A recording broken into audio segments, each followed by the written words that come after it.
Good morning students. आज हम लोग हाइड्रोजन का आवर्त सारणी में स्थान का जो टॉपिक हमारा पिछली क्लास में चल रहा था उस टॉपिक को हम आगे बढ़ा रहे हैं। पिछली क्लास में हमने क्या पढ़ा था, इस चैप्टर को हमने स्टार्ट किया था कि हाइड्रोजन जो है उसकी आवर्त सारणी में क्या स्थिति है, उसको क्यों रखा गया उस स्थिति पर। तो हमने बारी बारी से ये पढ़ा था कि हाइड्रोजन जिसका प्रतीक H होता है उसके 3 प्रकार के समस्थानिक होते हैं, प्रोटियम, ड्यूटेरियम और ट्राइटियम।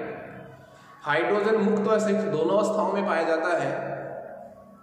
हाइड्रोजन को हम प्रथम वर्ग में रखें तो क्यों रखें और नहीं रखें तो क्यों नहीं रखें। हमने दोनों ऑप्शन पढ़े थे कि हाइड्रोजन को पहले वर्ग में रखने का क्या औचित्य है, हाइड्रोजन को पहले वर्ग में रखने का क्या औचित्य है। मतलब हाइड्रोजन को हम पहले वर्ग में क्षार धातुओं के साथ क्यों रखना चाहते हैं, क्यों रखें उसको, उसके लिए हमने कुछ कंडीशन पढ़ी थी कि क्या समानताएं हैं। फिर हमने पढ़ा था कि हाइड्रोजन को क्षार धातुओं के साथ क्यों नहीं रखा जाए, क्योंकि कुछ वो असमानताएं दिखाता है क्षार धातुओं से। फिर हमारा टॉपिक था कि जो पहले वर्ग के साथ ये कुछ समानताएं प्रदर्शित करता है, कुछ असमानताएं प्रदर्शित करता है, तो फिर इसको कुछ 17वें वर्ग में रखा जाए हेलोजन तत्वों के साथ। हेलोजन तत्वों के साथ ये कुछ समानताएं प्रदर्शित करता है, जिसके आधार पर ये कहा गया कि हाइड्रोजन को हेलोजन तत्वों के साथ रख दिया जाए। लेकिन हेलोजन तत्वों के साथ भी ये कुछ असमानताएं प्रदर्शित करता है, तो फिर ये कहा गया कि इसको वर्ग 17 के साथ भी नहीं रखा जाए। तो वर्ग प्रथम के साथ समानता और असमानता, वर्ग 17 के तत्वों के साथ समानता और असमानता के आधार पर यह निष्कर्ष निकाला गया कि हाइड्रोजन को आवर्त सारणी में सबसे ऊपर की तरफ रख दो, न पहले वर्ग में और न ही 17वें वर्ग में। पर हमारा टॉपिक क्या चल रहा था कि वर्ग 17 के तत्वों के साथ हेलोजन तत्वों के साथ ये क्या समानता प्रदर्शित करता है। और वो टॉपिक हमारा चल रहा था कि इलेक्ट्रॉनिक विन्यास में समानता है, विद्युतता में समानता है, ऑक्सीजन अवस्था में समानता है, अधातु प्रकृति है दोनों की, परमाणुता समान है और धातु अधातु से क्रिया भी समान तरीके से करता। ये कुछ समानताएं थी। साथ ही हेलोजन तत्वों की तरह हाइड्रोजन भी विद्युत अपवरण की क्रिया में जो है वो एनोड पर मुक्त होता है। देखिए जो असमानताएं हैं ये तो वर्ग 17 के तत्वों के साथ क्या थी, समानता। अब कुछ क्या पढ़ रहे हैं अपन, असमानता की क्यों नहीं रखे वर्ग 17 के तत्वों के साथ इनको।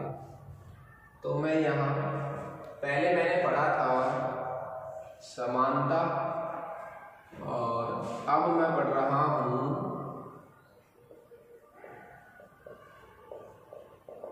असमानता। देखिए फर्स्ट असमानता, हाइड्रोजन तत्वों का जो सामान्य ऑक्सीजन अवस्था होती है हाइड्रोजन की, वो -1 और +1 तक पॉसिबल है। हाइड्रोजन जो है वो सामान्य ऑक्सीजन अवस्था में +1 और -1 तक पॉसिबल है, जबकि वर्ग 17 के जो तत्व हैं वो -1, +1, +3, +5 और +7 ऑक्सीजन अवस्था भी प्रदर्शित करते हैं। तो वर्ग 17 के जो तत्व हैं वो -1 के साथ साथ +1, +3, +5 और +7 ऑक्सीजन अवस्था भी प्रदर्शित करते हैं, जबकि हाइड्रोजन जो है जो पहले वर्ग पहले का सदस्य है वो -1 और +1 ऑक्सीजन अवस्था प्रदर्शित करता है, उसका विस्तार नहीं होता। दूसरी असमानता देखिए, हाइड्रोजन सामान्यतया +1 ऑक्सीजन अवस्था ही प्रदर्शित करता है। हाइड्रोजन सामान्यतया +1 ऑक्सीजन अवस्था ही प्रदर्शित करता है, जबकि तो फिर -1 कब दिखाएगा ये, -1 ऑक्सीजन अवस्था तब दिखाता है जब ये किससे रिएक्शन करे, धातु से। क्षार धातु, क्षारीय मृदा धातु, इनके साथ जब ये क्रिया करता है तो -1 ऑक्सीजन अवस्था प्रदर्शित करता है। अदरवाइज सामान्य ऑक्सीजन अवस्था क्या होती है हाइड्रोजन की, +1। हाइड्रोजन की सामान्य ऑक्सीजन अवस्था क्या होती है, +1। ठीक है। हाइड्रोजन की सामान्य ऑक्सीजन अवस्था कितनी बता रहा हूं मैं, +1, जबकि धातु, क्षारीय धातुओं, क्षारीय मृदा धातु, उनके साथ जब वो क्रिया करता है तो ऑक्सीजन अवस्था कितनी होती है, -1, जबकि वर्ग 17 के तत्वों की तो सामान्य ऑक्सीजन अवस्था ही कितनी है, -1। ठीक है। उसके बाद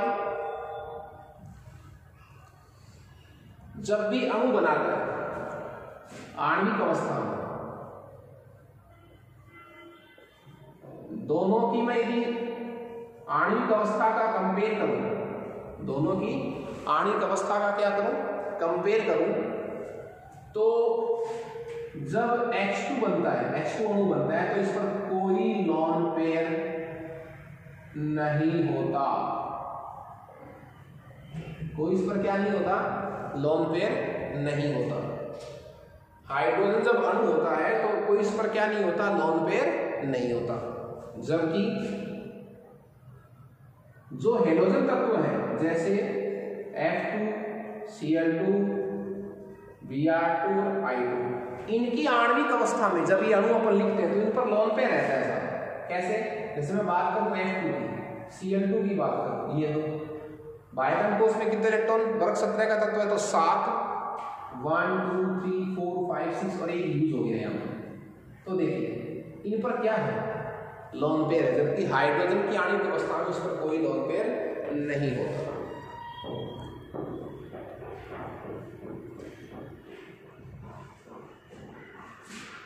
जो हेलोजन तत्व है,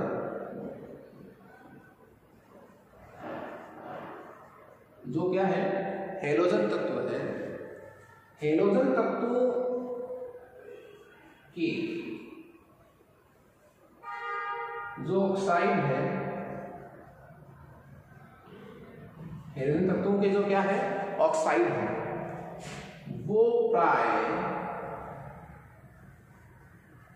कैसी प्रकृति के होते हैं, अम्लीय प्रकृति के। हेलोजन तत्वों के जो ऑक्साइड है, जैसे मैं ऑक्साइड की बात करूं, Cl2O7 है, क्यों, तो ये जो क्लोरीन के जो ऑक्साइड है, क्लोरीन के ऑक्साइड हो, क्लोरीन के ऑक्साइड हो, ब्रोमीन के ऑक्साइड हो, आयोडीन के ऑक्साइड हो, ये जो ऑक्साइड है इनकी प्रकृति कैसी है, सामान्यतया अम्लीय। जबकि हाइड्रोजन का जो ऑक्साइड होता है, और हाइड्रोजन का ऑक्साइड आपको पता है कौन है, H2O, कौन है आपके पास, H2O। हाइड्रोजन का ऑक्साइड क्या है आपके पास, H2O। और H2O जो है वो कैसी प्रकृति का होता है आपको पता है, उदासीन प्रकृति का। कैसी प्रकृति का होता है, उदासीन प्रकृति का। तो उदासीन प्रकृति का होता है साथी, ठीक है। ये कुछ असमानताएं थी। एक चीज अपन पहले बता चुके हैं, हेलोजन तत्वों के बायतन कोष में 7 इलेक्ट्रॉन होते हैं, जबकि हाइड्रोजन के बायतन कोष में 1 इलेक्ट्रॉन होता है। ये चीज इसी में समावेश हो गया।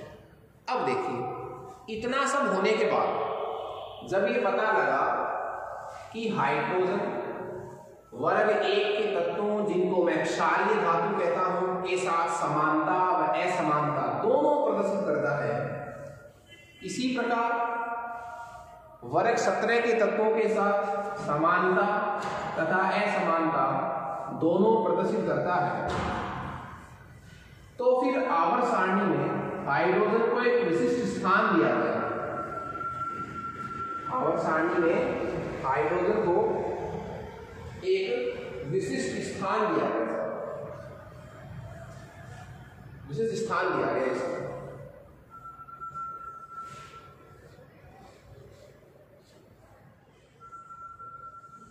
और स्थान फिर कहां दिया गया, इतना सब होने के बाद आवर्त सारणी में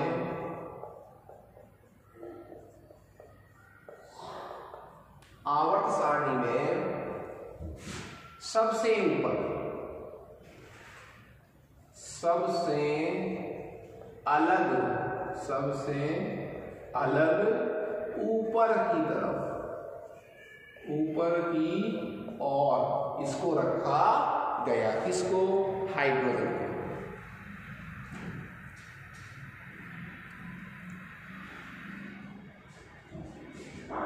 हाइड्रोजन के विभिन्न प्रकार के रूप हैं।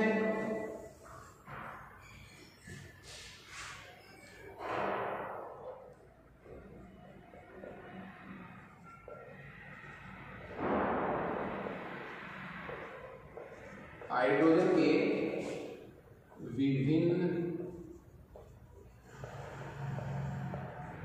रूप, हाइड्रोजन के विभिन्न रूप, और विभिन्न रूप में 3 रूप आपके पास हैं।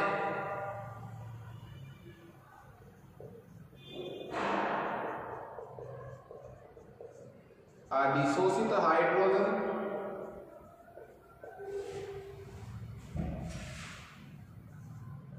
दूसरा है परमाणुकीय हाइड्रोजन,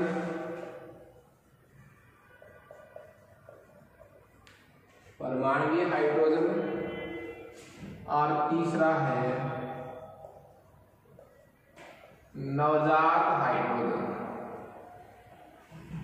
ये 3 प्रकार हैं हाइड्रोजन के, अधिशोषित हाइड्रोजन, परमाणुकीय हाइड्रोजन और नवजात हाइड्रोजन। तीनों में क्या फर्क है? देखिए, तीनों में फर्क ये है, जब हाइड्रोजन धातु की सतह पर, धातु की सतह, और सतह भी कौन सी? पृष्ठीय, सरफेस।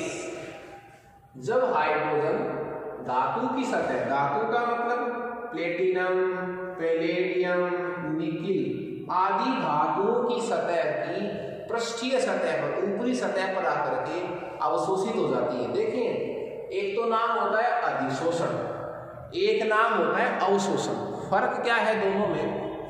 अधिशोषण में भी और अवशोषण में, दोनों में ही हाइड्रोजन अवशोषित होती है, जमा होती है, एकत्रित होती है। लेकिन फर्क क्या है? यदि हाइड्रोजन, जैसे मान लीजिए कोई धातु है, यदि हाइड्रोजन सिर्फ पृष्ठीय सतह पर एकत्रित होती है, यदि हाइड्रोजन सिर्फ क्या होती है? पृष्ठीय सतह पर एकत्रित होती है, तो मैं कहूंगा कि हाइड्रोजन का क्या हुआ है? अधिशोषण। क्या हुआ है? अधिशोषण। और यदि हाइड्रोजन धातु की पृष्ठीय सतह पर भी, ऊपर वाली सतह पर भी और आंतरिक सतह में भी एक समान रूप से अवशोषित हो जाए, तो मैं उसको क्या नाम दूंगा कि हाइड्रोजन का क्या है? अवशोषण हुआ है। तो अधिशोषण हो चाहे अवशोषण हो, हाइड्रोजन तो अवशोषित ही होती है, लेकिन यदि वो पृष्ठीय सतह पर ही अवशोषित होती है तो उसको अधिशोषण कहते हैं।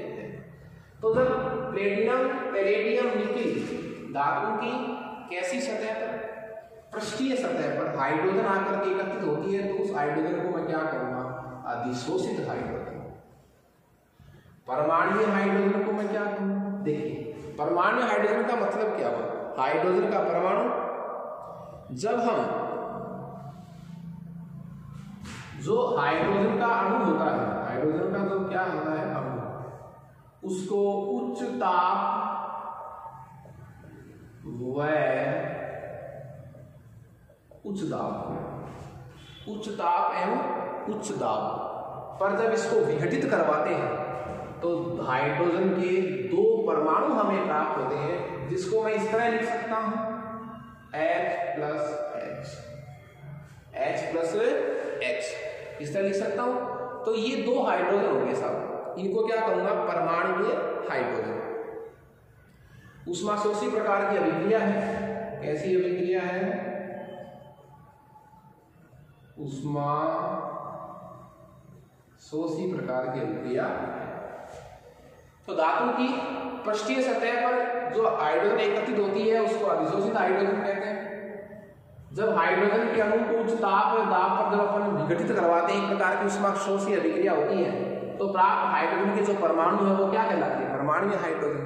अब बात रही नवजात हाइड्रोजन की।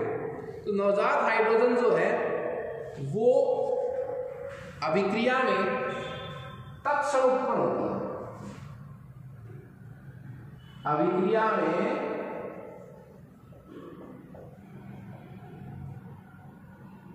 अपन कहते हैं ऑन द स्पॉट, जस्ट, तो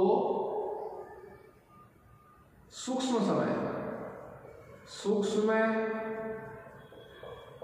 समयांतराल पर जो हाइड्रोजन उत्पन्न होती है उसको नवजात हाइड्रोजन कहते हैं, और उसके आगे इस तरह का संकेत लगाते हैं। इसका मतलब क्या है, ये नवजात हाइड्रोजन है, और नवजात हाइड्रोजन की जो क्रियाशीलता है वो इन सभी हाइड्रोजन से क्या होती है, सर्वाधिक होती है। तो ये हाइड्रोजन के विभिन्न ग्रुप थे, अधिशोषित हाइड्रोजन, परमाणुीय हाइड्रोजन और नवजात हाइड्रोजन। इसके बाद हाइड्रोजन के दो प्रकार हैं, ऑर्थो हाइड्रोजन तथा पैरा हाइड्रोजन। बहुत अच्छा प्रश्न है, एग्जाम में भी कई बार पूछा गया है। तो टॉपिक हमारा है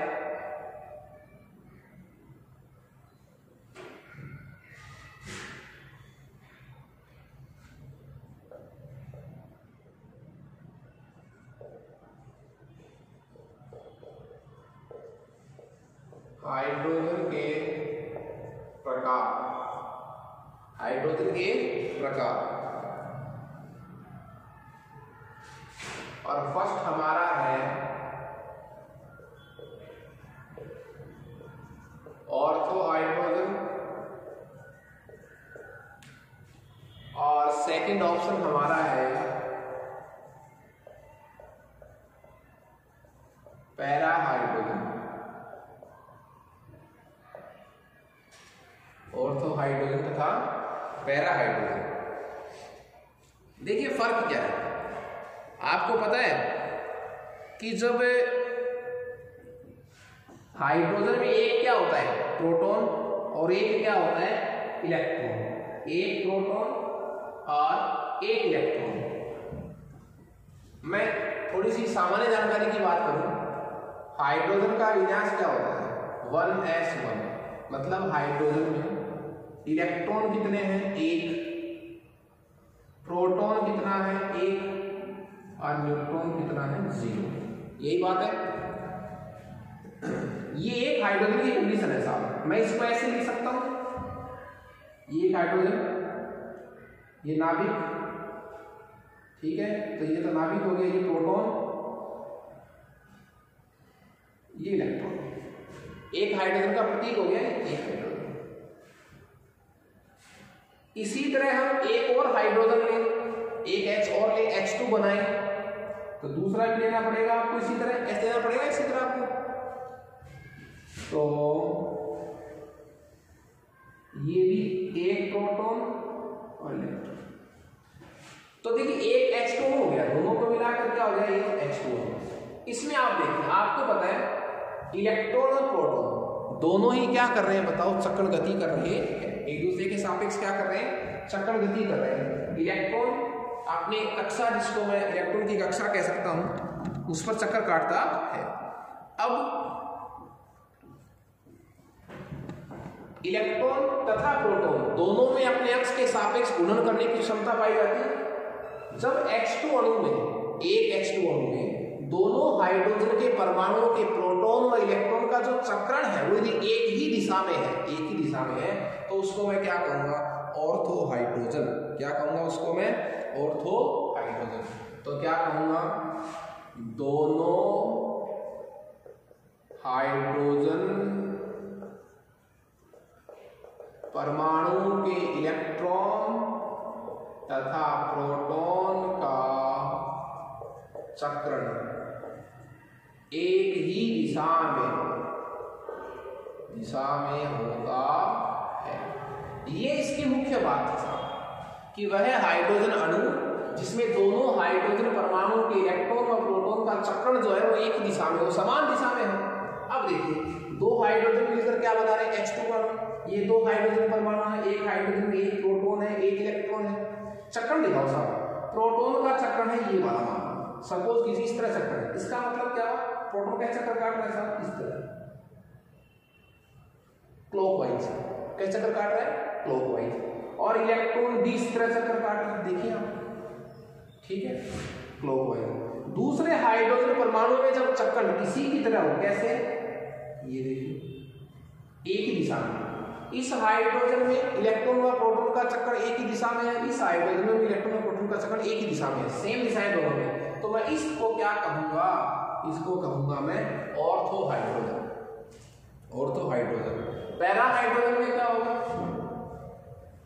जब दोनों हाइड्रोजन परमाणु के इलेक्ट्रॉन तथा प्रोटॉन के चक्रण की दिशा, इलेक्ट्रॉन तथा प्रोटॉन के चक्रण की दिशा जो है वो भिन्न भिन्न होती है। इलेक्ट्रॉन तथा प्रोटॉन के चक्रण की जो दिशा है वो क्या होती है? भिन्न भिन्न होती है। ठीक है। उसके बाद इसका एग्जाम्पल देखो, इसी तरह बनाया अपन। एक हाइड्रोजन परमाणु, दूसरा हाइड्रोजन परमाणु, ये प्रोटॉन, ये इलेक्ट्रॉन, ये भी प्रोटॉन और ये भी। कहीं कोई दिक्कत नहीं है, कहीं कोई दिक्कत नहीं है। नहीं है तो फिर क्या हुआ है? सुनना आप लोग, इसमें प्रोटॉन का चक्कर है क्लॉकवाइज, मान लीजिए क्लॉकवाइज चक्कर है।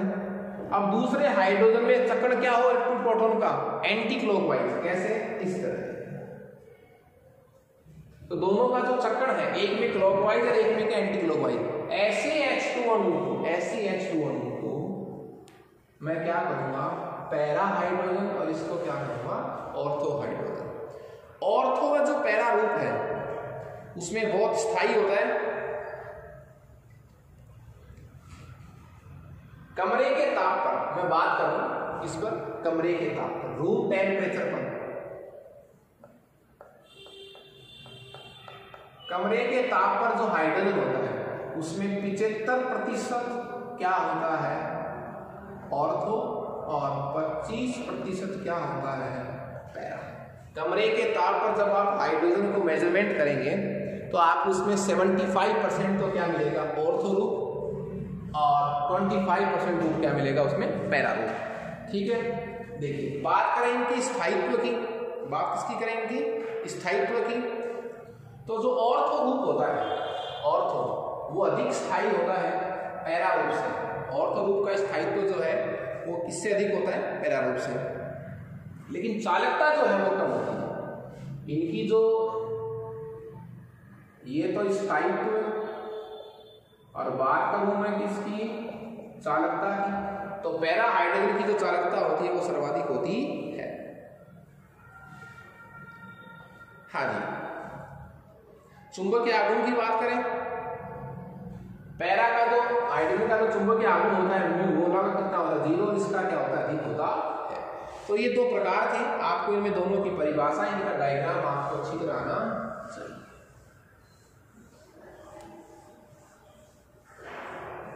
इसके बाद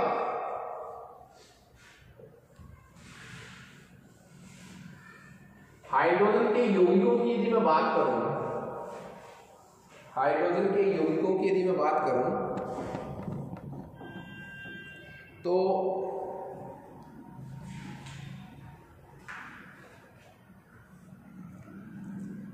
रासायनिक गुणों की बात कर लूं,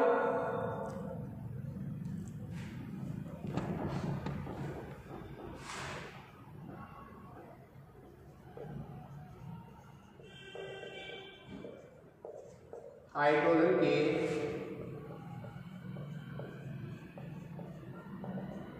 भौतिक गुण, हाइड्रोजन के भौतिक गुणों की बात करूं, वायु से हल्की है, वायु से क्या है? हल्की है, ज्ञात तत्वों में से सबसे हल्का तत्व, ज्ञात तत्वों में से सबसे क्या है? हल्का तत्व है, वायु से हल्की होती है, और रंगहीन, गंधहीन तथा स्वादहीन गैस है। रंगहीन, गंधहीन तथा क्या है? स्वादहीन गैस है। रंगहीन, गंधहीन तथा क्या है, स्वादहीन गैस है। जल में अल्प विलेय है, जल में क्या है, अल्प विलेय है। जल में क्या है, ये अल्प विलेय है सब। और ज्वलनशील है,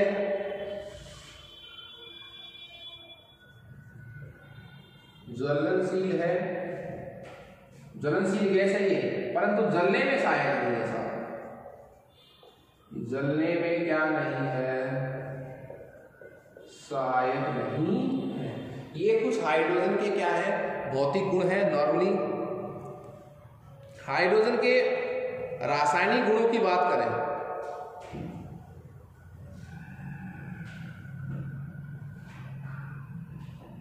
हाइड्रोजन के यदि मैं रासायनिक गुणों की बात करूं तो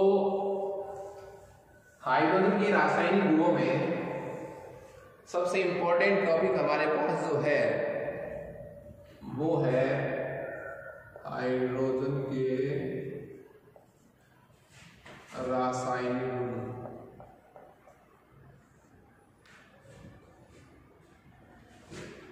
और इसमें हमारे इंपॉर्टेंट टॉपिक है वो है हाइड्राइड। हाइड्राइड हाइड्राइड क्या होता है, देखिए जो हाइड्रोजन है, जो क्या है हाइड्रोजन है, वो किसको छोड़कर, उत्कृष्ट गैसों को छोड़कर, आप किसको छोड़ दें, उत्कृष्ट गैसों को तो छोड़ दीजिए, ठीक है, उनको छोड़ दें। उत्कृष्ट गैसों का मतलब क्या हुआ, उनका मतलब हो गया वर्ग 18 के तत्व। वर्ग 18 के तत्वों को मैं उत्कृष्ट गैस कहूंगा, इन तत्वों को तो छोड़ दीजिए, बाकी लगभग सभी तत्व, लगभग सभी तत्व हाइड्रोजन से क्रिया करती, हाइड्रोजन से क्रिया करती है और द्विअंगी यौगिक बनाती है। क्या बनाती है, द्विअंगी यौगिक। द्विअंगी का मतलब दो अवयव वाले, द्विअंगी यौगिक बनाती है, जिन यौगिकों का नाम हम क्या कहते हैं, हाइड्राइड कहते हैं। तो हाइड्रोजन उत्कृष्ट गैसों को छोड़कर लगभग सभी तत्वों से क्रिया करके द्विअंगी यौगिक बनाती है, जिनको अपन क्या कहते हैं, हाइड्राइड कहते हैं।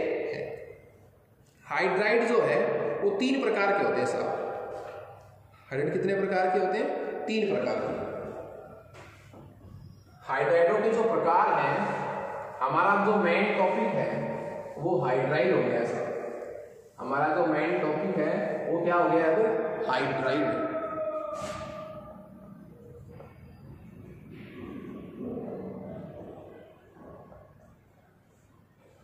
और हाइड्राइड के 3 प्रकार हैं। फर्स्ट हमारा प्रकार है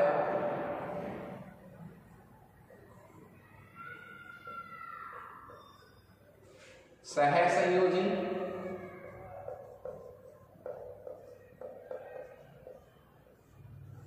सहसंयोजी। सेकंड हमारा पार्ट है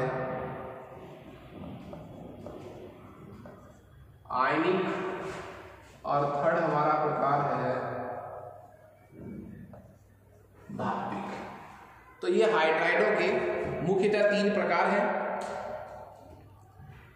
सहसंयोजी हाइड्राइड, जिसको मैं अधात्विक भी कह सकता हूं, आयनिक, और ये क्या है, धात्विक, जिसको मैं रेरस समीकरण विधि भी कह सकता हूं। इनके बारे में अपन नेक्स्ट क्लास में पढ़ेंगे। Okay, thank you students.